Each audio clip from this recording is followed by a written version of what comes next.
All right, guys, what's up? John Hilton here, host of the Real Deal Combat Sports Show. Lies, truth, and everything in between. Worldwide leader in absolutely nothing. So, look here, we got a table full tonight. We got a table full of people here. It's like we're just going to talk. Who knows what will come up? Who knows? I mean, we don't. We don't know, and we really don't care. But let me introduce, we're going to call it the panel. That's what they do on TV. This would be the panel. Right. Okay, so over on the end, we've got Stone Beverly, who is, how old are you, Stone? 17. It's not right. He's 17 years old, about to make his debut. It's coming. It's coming. It's inevitable. We got Coach, Sensei, Donald Neace, Viper Pit MMA. And we got Ken the Bull Beverly. Yes, sir. To my right. Guys, thank you all for being here sincerely. We appreciate you coming here tonight, and we're gonna have a good time. But last episode we kind of broke down this new KBWA 8% rehydration weight down over 5 days. And me and Ryan, Ryan's here in spirit. He's actually at Donnie Baker's in Lexington tonight. Tell me he ain't. He's watching Donnie Baker live. So, Ryan, I swear to God he is. Yeah, he's sweating. Ryan said when he's done with the show, he just says, "I gotta go," and he just leaves. So that's how he ends his show. I gotta go. Drop some iron miles up. Ryan can't be here with us tonight though, for this really good interview we got. But we're going over the 8% rehydration rule, and we were sort of speculating. I'm not an active fighter. Ryan used to fight, but he's not active anymore. But he was sort of, I'm going to big words here, hypothesizing that for the 155ers and 170ers that this would be maybe an issue. Okay, so, because over 205, it's really, am I correct to say it's probably not a big issue to the real big guys?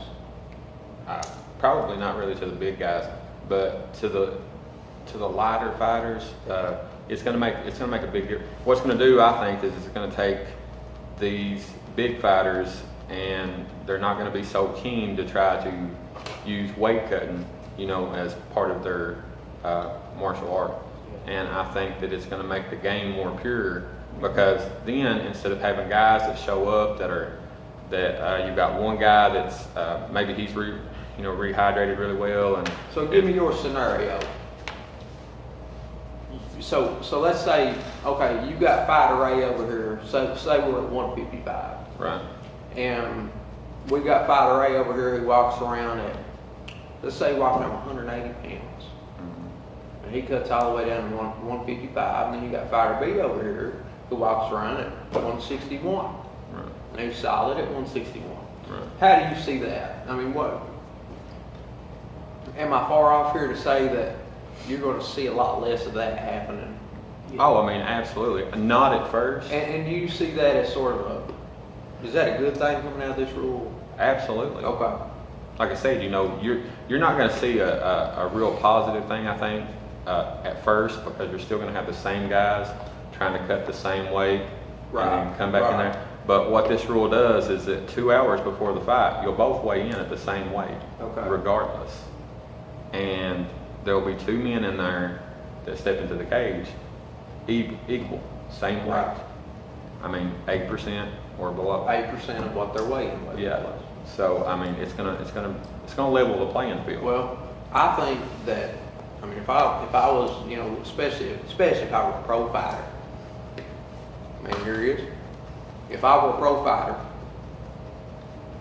at amateur it's important, but when you get into pro ranks, you never know who you're dealing with. Different ball game. It's a different ball game, and I think that weight cut is very important, in that you don't get in there matched up with some dude that's just a freak weight cutter that, you know, you're fighting 155, he comes down from 205 and fights you at one, you know, there's guys like that. man. Yeah, and the next day they go and they take The IV. IV and Yeah. put fluids back in them and they look huge. Bam. Personal experience, Donald was there, and I don't know if you saw this like I did. You probably did. I think we were all there. This was the night that Timmy Adams fought in Lexington. Yeah. Yeah, When you had your grappling match, Stone, and did you fight that night? He grabbed my second grab. Yeah, you grabbed.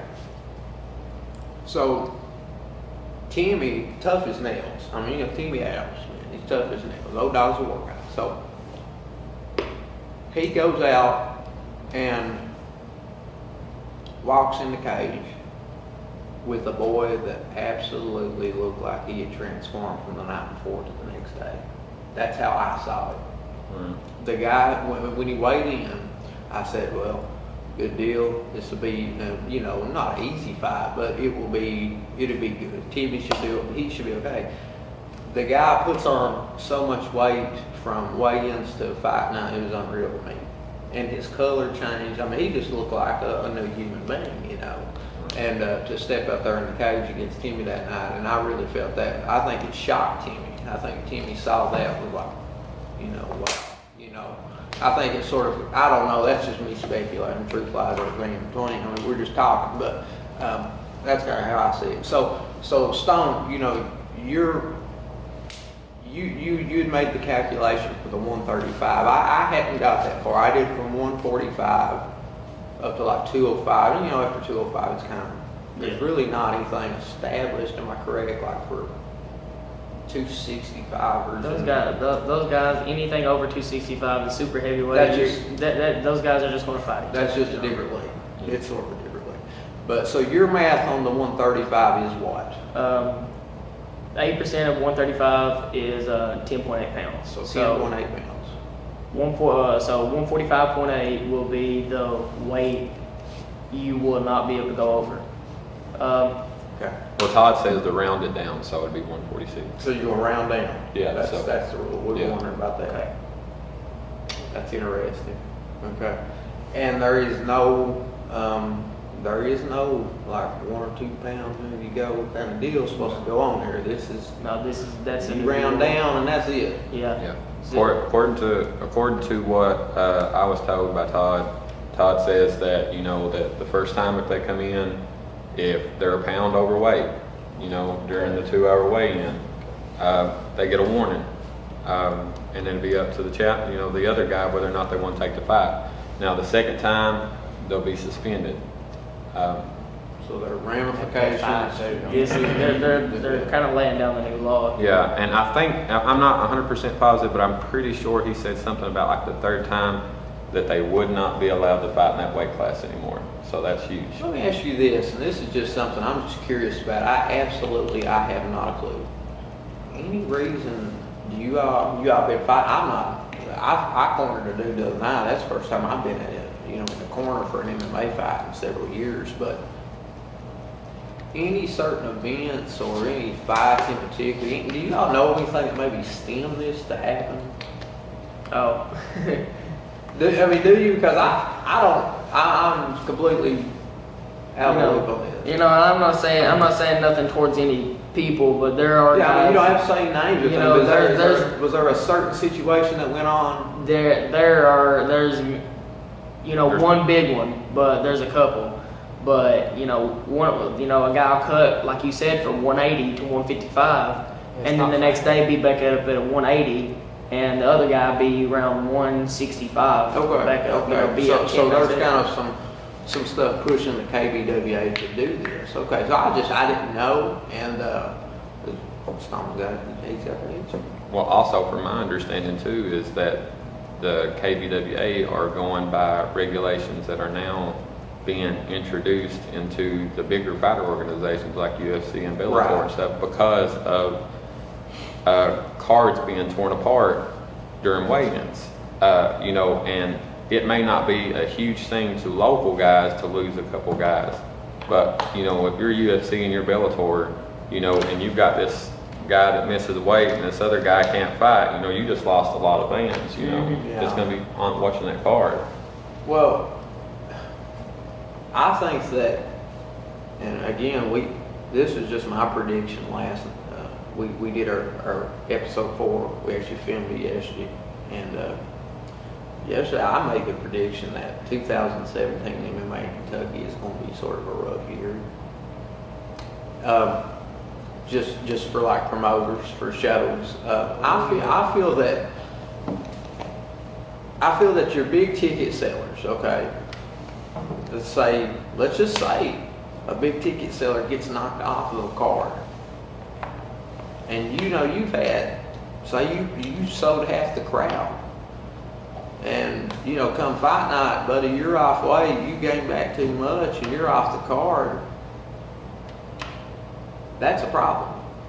And so if shows aren't really prepared for this, and there is no buffer period, 2017 rolls around, this is taking effect, and it's happening. So everybody's got to be ready. But a few times of this happening, and a show, say they lose their main event or they lose their pro main event, what does it do to that show? I think. Right. Well, and the 15-day lockdown rule makes it to where they're even if it's 2 or 3 days out, and the fighter's just like, the main card guy gets injured, they can't replace him because the card has to be locked down 15 days prior to right. Yeah, you have to have everything. Yeah, there's a lot of things that's going to come into play. A lot of changes. That's a big deal right there. You have to change. You have to have new blood work every 6 months. That's good. That's a good one. That's I like a good that. thing, because that can change. That can change real quick, Yeah. But the 15-day lockdown rule, along with the 8% rehydration weight gain rule, man, that to me, I feel like that can make it tough. It can make it so fighters. I mean, you got some good fighters sitting right here. They're going to be, I'm assuming, on their game plan to make weight and not rehydrate too much or gain back too much. Everybody else is going to have to, or these cards could really fall apart. You could be hurt in your fight. The fight shows could really crumble. And so that's kind of a concern of mine, is that your promoters out here, Jimbo Collins and Hard Rock, and we don't want to see these shows go. I mean, we don't have a lot of shows in Kentucky as we speak. And you've already seen just from the lack of shows, a lot of people going out of state to fight, so I think you could see more of that happen. I mean, I've been watching social media. Everybody watches social media, but I've already watched a lot of drama play out over this, and people just saying, "Boom, I'm not fighting in Kentucky anymore." So we'll see. Well, promoters are really going to have to, concentrate and lock down certain teams that are disciplined, and make sure that that anytime that a fighter costs them, a spot on the card, I think that it should be a mark against them, because a lot of times, even though the fighters themselves is going to have to make it to where they're on weight and they got all their stuff together. Well, promoters going to have to make sure they got all their stuff together too. Well, see, the physicals and the licensure, 15 days out, that's going to make everybody crack down on having to get this stuff. Because I've actually, had Jimbo tell me, because he can't find me grappling matches, Right. because he's too worried about fighters that still don't have their stuff in a week prior to the fight. Right. Yeah, you need to He's like, they're all the time posting on Facebook, get your blood work in. Todd Neal posting on Facebook, get your blood work in. That's like, what's the What's problem? holding them back? I've I mean, had you a have bunch of guys that's supposed to be fighting. You they have don't to have their fight. blood work in. And it's like a couple of days before the fight, they said, "Well, your guy ain't even got his blood work in." I'm like, what's the point of him accepting this fight? Yeah, I don't even think that a fighter should be even allowed to even be on the card until their stuff is done. Mhm. That way, everybody knows exactly if this guy's Well, disciplined. and with the Econo Labs and all the ease of the ease of accessibility here to get blood work done. I mean, there is no excuse for not having blood work done. If you accept a fight, You should be Unless able you're to scared you're on something. you know, well, that's another thing. And I tell you, you know, that's going to have to be. I think that's something that has to come down the pike a little later. I just, me personally, I feel like for professional MMA, you know, everything has to kind of start at professional level. In my opinion, you know, especially the big fights, but that, you know, performance enhancing drugs are going to have to sort of be, going to have to start watching for them a little bit. Yeah. You know, there's you know, because there's a lot of substances out here that, and I don't know because I take them. Obviously, I don't. You know, I'm, you know, 152 pounds soaking wet, but I am a medical provider, so I do have a little bit of, I guess, you know, extra knowledge about this. In that you can market things and it not be FDA approved. Mm-hmm. Okay, and so you can have things out there that are pretty much steroids in a bottle, and maybe it's in some type of oral solution that you peel or liquid or whatever. You know, it gets banned, A foot cream. and then it comes back out. You know, and it's remarketed as another name brand, and it gets its little time that it can run. It not, you know, and then it's banned, and so there's this cycle that these products are going through that you can easily buy if you just know the right people. So, you know, that's out there. So I think that, you know, and you've seen UFC, you know, the steroid issue, man, Lyoto Machida, man, that was the last guy in the world I thought would get. Yeah. Well, what Well, happened? that shocked me, Anderson dude. Silva too. I mean, I didn't. Well, what happens though is, I mean, you take these guys that live by the code, you know, of being a great martial artist, and they go out there and they, you know, they have to compete against these guys on these That's what science happened. labs, Yeah, and then they're just that's like, right. you know what, I got to do it too. You know, I think that's a good point.